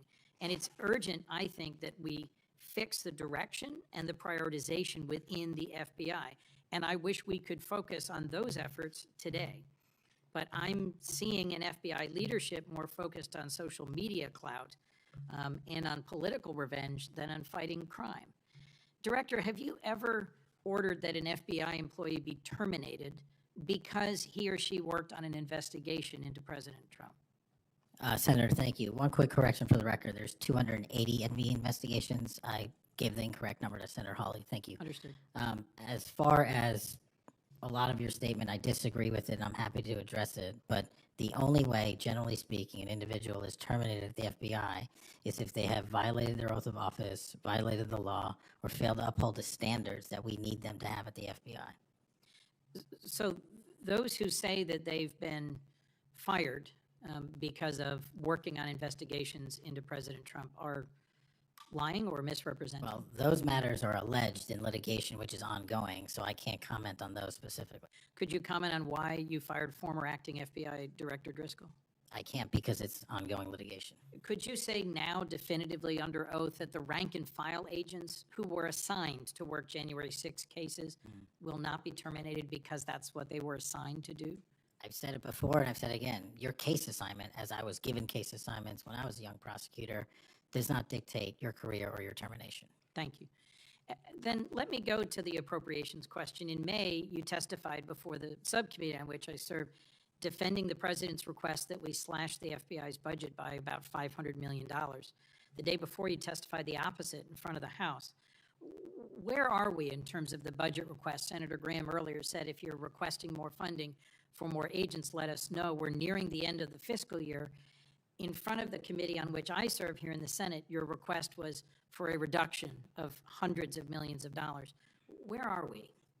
Where we are in the budget cycle is we at the FBI are in support of the president's budget, and we are in support of eliminating waste, fraud, and abuse. We've already identified tens of millions of dollars of duplicative contracts that the FBI was spending on software and private sector engagements. We've also identified duplicative workloads. So we are transitioning those folks out of doing the same thing twice over and into the field. And that's my focus right now. And the move of the FBI headquarters is also going to save the FBI $3.5 billion in the American taxpayers. So we're focused on eliminating waste, fraud, and abuse. And as I told Senator Graham, if we're, I'll go back and talk to my team, and if we need more, we'll let you know. Are you planning any additional reductions in force, Director? No. How many vacancies are you currently trying to fill within the agency? In terms of the 1811 ranks, there's a few hundred open vacancies that we have funded. And so we're filling all of those with our hybrid 1811 program and our new recruitment program, and I think a lesser amount of IAs and SOS. So if hundreds of agents have retired or taken the fork in the road offer, and you have vacancies, but you're requesting $500 million less, how does having fewer FBI agents help you tackle violent crime and address our national security issues? Just to put it in perspective, Security Senator, issues. sorry, I didn't mean to cut you off. If we had this $500 million, we've done the math. It would take us 14 years to onboard every vacancy that's on the books currently at the FBI, because we can't hire these folks and train them overnight. It's a years-long process. So we are currently focused on recruiting the best and filling the positions to the best of our needs. And we, even if we had this extra money, wouldn't be able to hire them overnight. We're looking for where the need is greatest, where in the country we need to send them, and how we can change the training requirements, which is why I'm thrilled to have police officers. They might not have a college degree, but they got the street smarts and the cop smarts to become FBI agents, and that's what we want. Let me turn to Section 702. Yes, sir. When you testified in front of the CJS subcommittee, we talked about this issue. You told me you were in favor of reauthorizing FISA Section 702 when it expires next year, Right. so long as the reforms implemented last year, reforms like better training for agents and real consequences for inappropriate searches of Americans' communications were maintained. You also said that you had some ideas about how to make Section 702 better going forward. Can you give me an update on the FBI's implementation of these reforms and the direction you think it should go? Absolutely. I think you're referring to the query process, and if you're not, let me know. But any instance of abuse or mistakes that were made in the query process have now been changed. It used to be you can make multiple mistakes and continue to access the query database system. I've changed that. If you make a mistake, you're immediately sidelined, a review is conducted, and if it was an actual mistake, i.e., there should have been S on the end of that name and there wasn't, then we put you back in. But we have to review those matters. So that's happening. And if there was an intentional mistake, you have no more access to the 702 query system and its database. So we've also done an audit of the entire 702 system and the query databases. And now we are nearly 100% of the audit. And I think we found one or two, I'll have to get back to you, quote unquote mistakes within that system, which are currently being reviewed. Thank you. You had told me in May that you'd send me updated statistics about the Section 702 searches of Americans' data. I haven't received it. When will I get that? I'll work with my team to get that to you, Senator. And frankly, in May, when you were testifying that you were implementing these reforms, you were also closing down the Office of Internal Auditing at the FBI. Now, that was the office created in the first Trump administration to improve the Bureau's compliance with Section 702. How is that working out? How can you continue to advocate for robust civil liberty protections but shut down the office that was created to enforce those safeguards? Help me understand this. Absolutely, Senator. This is a great example of sort of duplicative work. There was 2 divisions in the FBI working on this, and all we did was the inspection division, which is the leader in this query system and this audit system, has now been given the single source mandate to conduct these. So the OIA, its elimination is just taking folks who are working there and were experts in it and folded in under the inspection division, and then taking other folks that we didn't need because we had enough manpower and pushing them elsewhere in the FBI.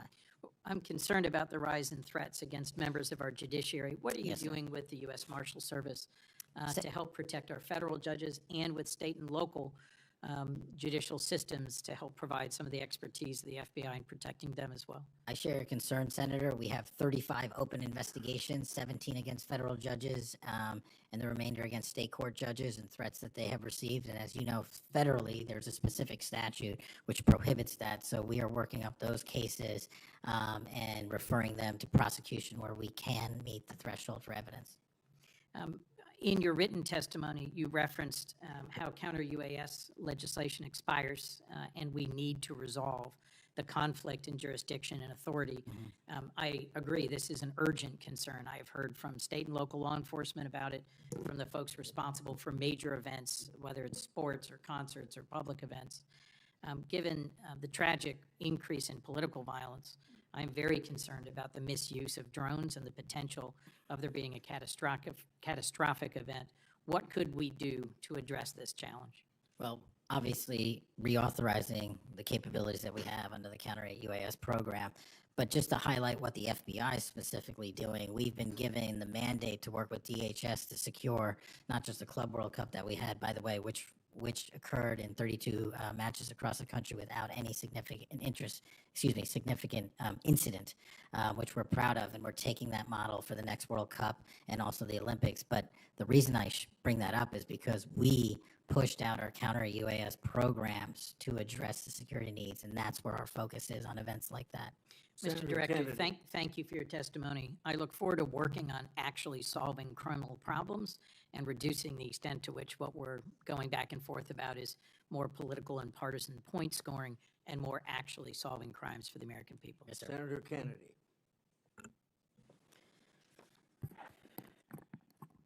Mr. Director, you and the FBI, working with state and local law enforcement officials in Utah, have caught the assassin of Mr. Charlie Kirk. Is that right? We have a suspect, yes, sir. And you did that within 48 hours, did you not? 33 hours. 33 hours. Congratulations. We've had other political assassinations. Back in June, an assassinated Representative Melissa Hoffman, Mr. Hoffman, Senator John Hoffman, and Mrs. Hoffman in Minnesota. You and the FBI and Minnesota state and local law enforcement officials caught the assassin within 48 hours, did you not? I believe that timeline's correct, Senator. Congratulations. Sometimes we miss the forest for the trees. Good work.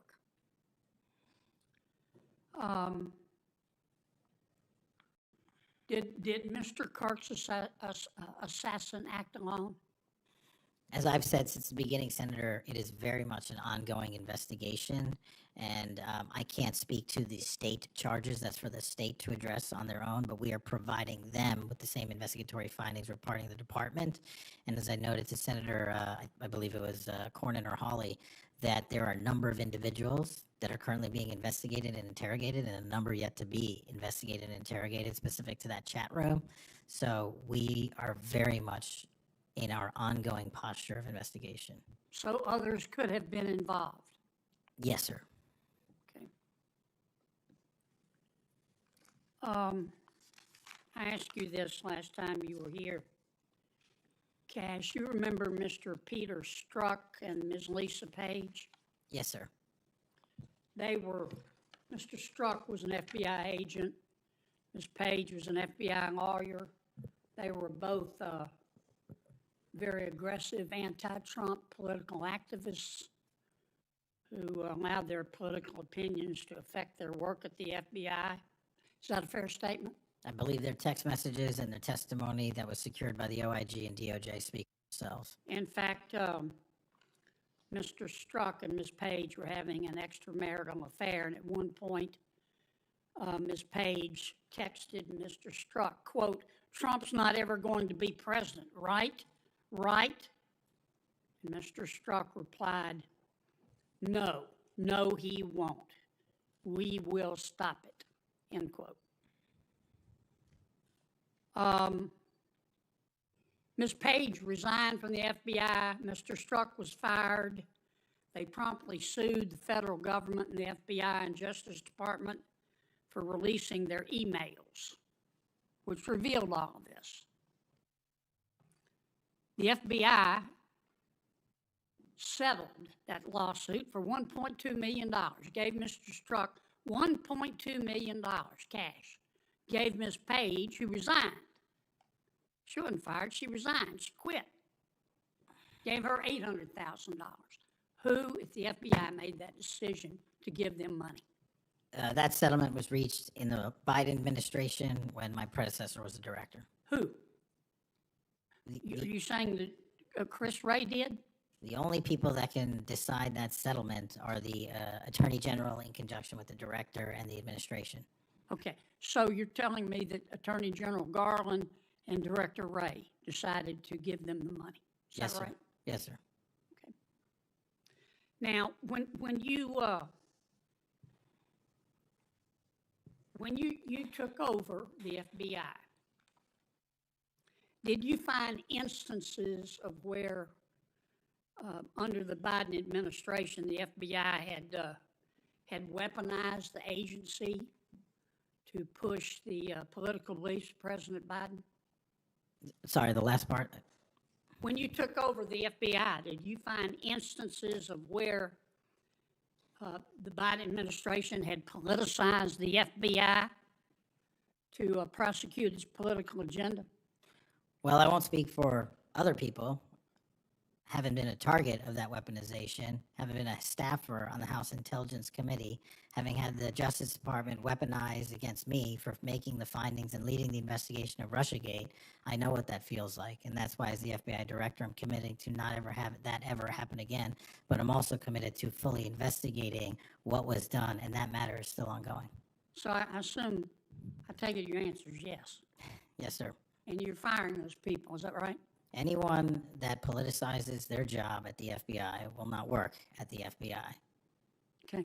You've heard some of my colleagues either implicitly or otherwise suggest that you have politicized the FBI to prosecute the political beliefs of President Trump. Is that true? I don't know how that can be true when the stats that I cited, to include the 23,000 arrests, 6,000 weapons seized, 1,600 gang and criminal enterprise organizations, 4,700 children found and rescued, more enough fentanyl seized to kill a third of America. The men and women of the FBI are now on an apolitical mission, and this is why the numbers are historic. Have you fired people because they voted for Vice President Harris? I don't ask people who they vote for, and neither does the FBI. Okay. But you've given people polygraphs, have you not? Many people in the FBI take polys. The FBI does that all the time. Yes, sir. Does it not? Yes, for sir. a long time, is that correct? Decades. All right. I want to ask you about the Epstein files. Have you seen the Epstein files? I have not reviewed the entirety of it myself, but a good amount. Would it be fair to say that Mr. Epstein trafficked young women, including, in some instances, minors, for sex to himself? That was specifically the allegations in the 2018 indictment in the Southern District of New York. Who else did he traffic these young women to? In terms of what the investigation, again, going back to 2008, Mr. Acosta, who limited the investigation and limited the search warrants and limited the parameters of the investigation, the only thing we are able to speak to publicly, because he was given a non-prosecution agreement by Mr. Acosta, is that first time period from, I believe, don't quote me on this, 97 to 2001-ish.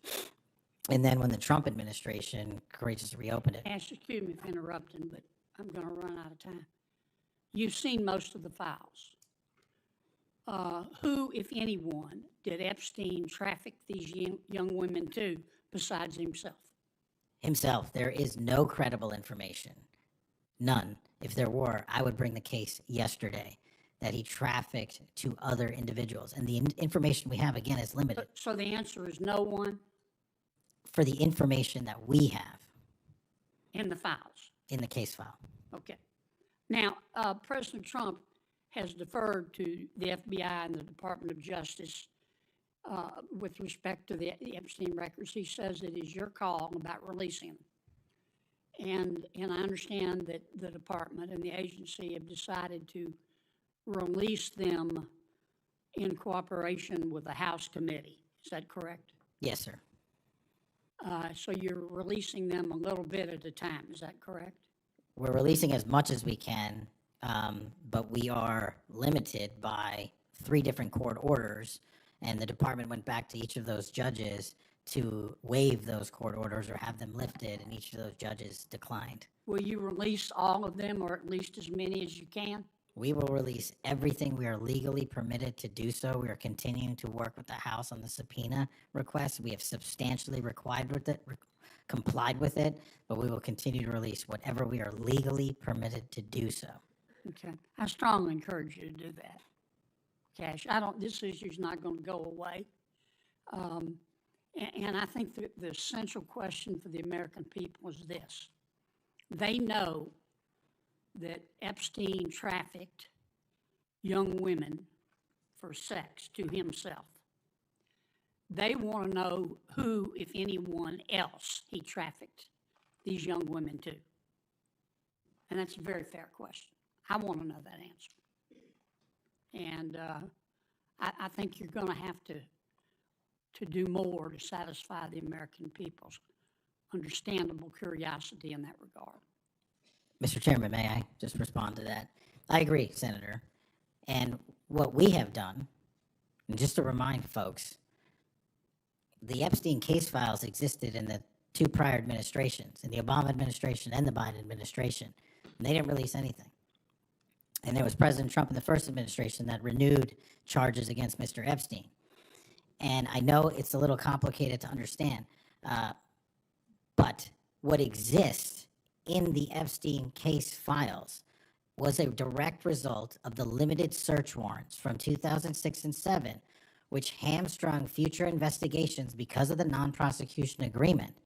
And multiple administrations had the opportunity to look at the entirety of that case file and recommend prosecutions against anyone that was trafficked under Mr. Epstein and anyone that participated in that trafficking. And the only person to bring charges was the prior administration against Mr. Epstein. Now, I am not saying that others were not trafficked and others were not involved. What I am telling you is that based on the information we have, and we have continuously and publicly asked for the public to come forward with more information. If there is, we'll look at it. But based on credible information, we have released all credible information, and the information that the Department of Justice and the FBI never releases is information on investigations that are not credible. And we don't release the names of victims who weren't credible But in the same time, we don't release the names of victims who were credible. And so that's by law. And so the information we are releasing now is historic, and it is also to the maximum capacity that the law allows. And I know that's not going to satisfy many, many, many people. But if they wanted it done right, then the investigation from its origination should have been done right, and he should not have been given a get-out-of-jail-free card to do jail on the weekends for 12 hours a day, and he should have been investigated fully for the entirety of his crime and criminal enterprise, not just from 1997 to 2001. Senator Blumenthal. Thank you, Mr. Patel. Thank you, Mr. Chairman. Director Patel, thank you for being here today. You'll recall well in January at your confirmation hearing before this committee, I raised the prospect of politically motivated retaliation, and you promised me, as you did other members of this committee, quote, every FBI employee will be held to the absolute same standard and no one will be terminated for case assignments. You went on to tell me, quote, all FBI employees will be protected against political retribution. And you assured one of my colleagues that you would honor the internal review process of the FBI. I'm not going to mince words. You lied to us. In the short time that you've been FBI director, you've presided over a rash of retaliatory firings. 3 FBI agents have recently sued you. They are FBI agents with 60 years between them of distinguished service, rescuing hostages, saving kids from predators, dismantling drug cartels, and their allegations, their civil allegations, are a searing indictment of your tenure as FBI director. But it's not just those 3. The FBI Agents Association has said that your actions, quote, distract agents from their work, foster fear that their assignments could cost them their careers, either now or under the next administration, and increase the risk of criminal and national security threats by undermining unity and morale within the Bureau, end quote. This association, as you know, is voluntary. It represents 14,000 members, 90% of all the active agents. These are your employees saying that your performance has been unqualified and unfit. And there is mounting evidence that these retaliatory firings were the result of direction from the White House. There have been instances in the past history of the Bureau of political interference and political direction from the director's office, but not the kind of institutional interference that we're seeing from the White House right now. I'm going to ask you, has anyone from the White House contacted you about personnel decisions? I completely disagree with your entire premise that I have lied or am misleading the FBI. If I were, the results that I announced today by the men and women of the FBI and the historic records we are doing to keep this country safe would not be possible. The men and women of the FBI are responding to our leadership and this administration's priorities. The only way people get terminated at the FBI is if they fail to meet the muster of the job and their duties, and that is where I will leave it. And you accusing me of lying is something I don't take lightly, but I'm not going to get into a tit for tat with you. Well, let me just ask you to answer my question. Has anyone from the White House contacted you about personnel decisions? Generally speaking, we always discuss with the White House, OMB, during the budget process, how many personnel we need, who we need where. Answer is yes. For Have budgetary you been purposes directed and to fire people, agents, because they participated in investigations of the president? I don't receive directions to do that.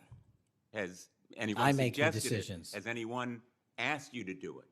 The best information is, yes, you've taken suggestions and direction from the White House in firing qualified agents. Any termination at the FBI was a decision that I made, based on the evidence that I have as a director of the FBI, and it's my job, and I'm not going to shy away from it. And as you stated, those are allegations, and that is an ongoing litigation. So they'll have their day in court, so will we. The allegations are not just in that lawsuit, Director Patel, and I think your testimony confirms that, in fact, you've taken direction from the White House I don't. in it those does not. retaliatory firings. It literally does Because you've not. acknowledged that, in fact, they have been in contact with you about personnel decisions. The Let me- White let me House move has on. been, do not put words in my mouth, we're on the record. The White House, like any administration, contacts its agencies on the budgeting process and where it needs personnel and where the mission priorities are. That always happens. If they didn't do that, they would be abdicating their responsibility to law enforcement. I will always work with my partners in the chain of command at the Department of Justice and the White House to ensure that this FBI is delivering the results we are delivering, to include the lowest murder rate in modern U.S. history, to include the most fentanyl seizures in modern U.S. history, to include the most lives saved and the most children found in Just modern ask U.S. you, history. That is a working FBI. That is not a failing FBI. Let's move on to a related area.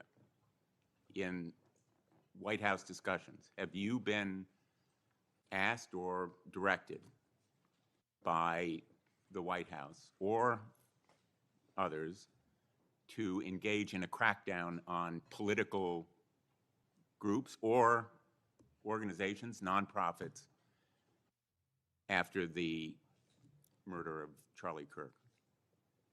To direct at political organizations? No.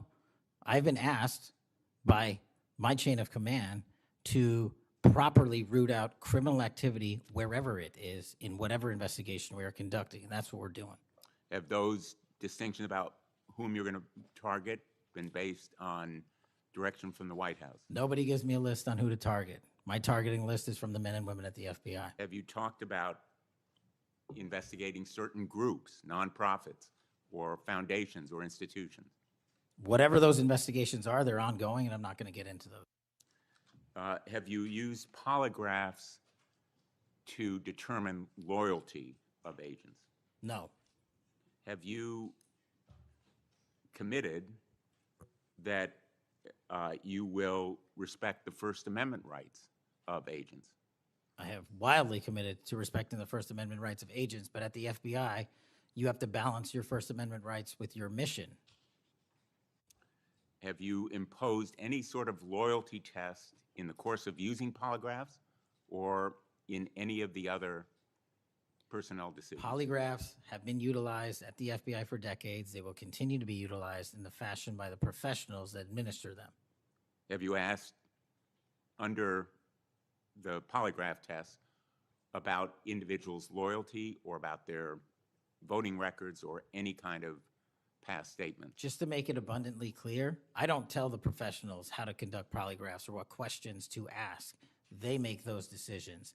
And I, as the director of the FBI, never ask anyone who they voted for.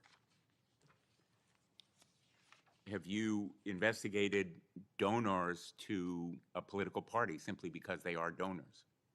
Simply based on that fact alone, no. Have you investigated donors for another reason? Many donors may be involved in criminal enterprises and criminal activities, and those individuals will be investigated. Can you commit to make public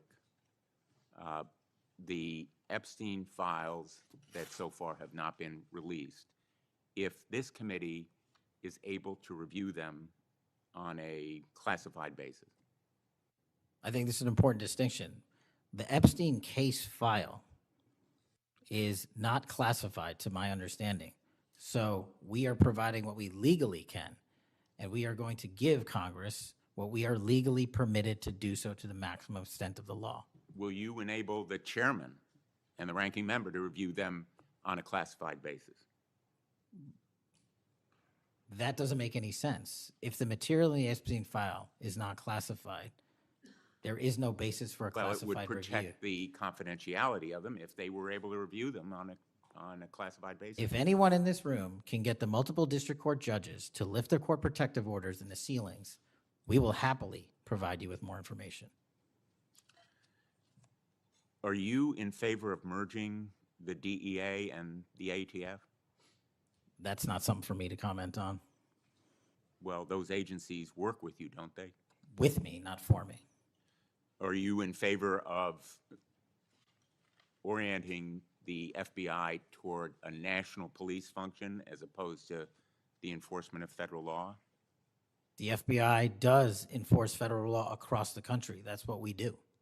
But isn't it a fact that you have told the leadership of the FBI that you view it as moving toward a local and state police function? No, we are prioritizing working with our local and state partners, and they will tell you that that has never happened with this much engagement in the history that they have been serving as local law enforcement officers. I believe local cops are the best intelligence source and the best understanding of their communities, and I folded in my FBI agents under that direction to work with them to get the job done. Thank you, Mr. Chairman. For the fourth time today, I want to remind people that my oversight has made clear that Director Ray's FBI was politicized. I've released a trove of records to prove it, not only today, but in past days. I've also said some FBI personnel who have been fired, retaliated against my whistleblowers, and I don't remember my Democratic colleagues defending my whistleblowers when their careers were ruined. Senator Schmidt. Thank you, Mr. Chairman. Before I get into the thrust of my comments and questions, Director, I want to thank you. In our meetings prior to your confirmation, during your confirmation, we talked about your desire to get more agents out into the field, out of Washington, and take on violent crime. And you fulfilled that. St. Louis received the largest permanent per capita infusion of FBI agents anywhere in the country. And I know it's not only an isolated event, but we certainly appreciate your honoring your commitment to do that. And I know there's a lot of great opportunities ahead to take on violent crime, which you've highlighted many of the successes in your introductory comments. It's obviously no secret that this hearing takes place in the wake of a horrific American tragedy, the assassination of Charlie Kirk. For those of us who knew him, I know you did too. It's still sort of difficult to put into words what a tragic loss that is, not just for his family, but for our country, for free speech, for a belief that we can have a free exchange of ideas. And he was quite literally shot in the throat in an attempt to silence him and take his life. And so you have this task now of this investigation. There's been an arrest. But I think that we face an even larger crisis that law enforcement alone can't tackle alone. It's a crisis that is culminated in the assassination of Charlie. But it doesn't end there. It's I think every bit present right now, and the challenge is greater than quite frankly, I would have imagined. Seeing some of the comments that have taken place after the assassination, and something that I think as a country we have to reckon with. And it's something deeper, much deeper than a rejection of law and order or the norms of civil society. We've entered a very dangerous time, I think, in our country. And that should be clear to everyone. Political violence is a sign of a deep and corrosive sickness in any society. But in America today, the problem is just not political violence in the abstract. It is the specific kind of political violence which is overwhelmingly driven by a specific set of actors and groups. None of this emerged out of thin air. Over the past week, leaders from across the political spectrum have come out and forcefully condemned Charlie's murder and political violence more broadly. For that, we're all very grateful. We should be grateful. There have been calls to unite and come together in the wake of Charlie's murder, and I want to do that. I do. Someday I pray that we can be united as a country again and go forward together as a one people and under one flag, but we are not united. Upstream from the dehumanization and demonizing political violence and rhetoric tearing apart our country is a divide on how we